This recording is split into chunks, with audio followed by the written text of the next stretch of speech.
ઉત્તર પ્રદેશમાં ગુજરાત એટીએસે કાર્યવાહી કરી છે। યુપીના આંબેડકરનગર જિલ્લામાં કાર્યવાહી કરી 6 કિલો મેફેડ્રોન ડ્રગ્સ અને રો મટીરિયલ જપ્ત કર્યું। એટીએસે 2 લોકોની ધરપકડ પણ કરી છે। તો ઉત્તર પ્રદેશમાં ગુજરાત એન્ટી ટેરરિસ્ટ સ્ક્વોડની આ કાર્યવાહી યુપીના આંબેડકરનગર વિસ્તારમાં કરવામાં આવી। 6 કિલો મેફેડ્રોન ડ્રગ્સ અને રો મટીરિયલ જપ્ત કરવામાં આવ્યું છે। એટીએસે 2 લોકોની ધરપકડ કરી લીધી છે।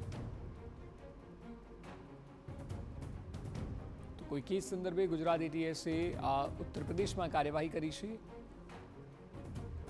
આંબેડકરનગર જિલ્લામાં કાર્યવાહી કરવામાં આવી। 6 કિલો મેફેડ્રોન ડ્રગ્સ અને રો મટીરિયલ જપ્ત કરવામાં આવ્યું। સાથે જ આખા કેસમાં 2 લોકોની ધરપકડ અત્યારે કરવામાં આવી છે। વધુ માહિતી આપી રહ્યા છે સંવાદદાતા હરીન માત્રાવાડિયા। હરીન, જે કાર્યવાહી કરવામાં આવી છે તેની વિગત જણાવો। આખરે ગુજરાત એટીએસે ઉત્તર પ્રદેશમાં કયા કારણોસર ત્યાં રેડ કરવામાં આવી અને અત્યારે કેટલા લોકો ઝડપાયા છે, શું માહિતી મળી રહી છે? ગુજરાત એટીએસ દ્વારા ઉત્તર પ્રદેશમાં જે કાર્યવાહી કરવામાં આવી છે, ઉત્તર પ્રદેશના આંબેડકરનગર જિલ્લા છે ત્યાંથી 6 કિલો મેફેડ્રોન ડ્રગ સાથે અને તેના રો મટીરિયલ સાથે 2 લોકોની ધરપકડ કરવામાં આવી છે।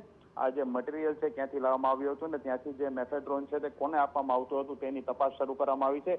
એટીએસ દ્વારા હાલ 2 લોકોની અટકાયત કરવામાં આવી છે ને તેની વધુ પૂછપરછ છે તે શરૂ કરવામાં આવી છે। ગુજરાતની કોઈ લિંક છે કે કેમ તે અંગે પણ એટીએસ દ્વારા છે કાર્યવાહી અને પૂછપરછ છે તે શરૂ કરવામાં આવી છે। જી બિલકુલ, આભાર સમગ્ર માહિતી બદલ।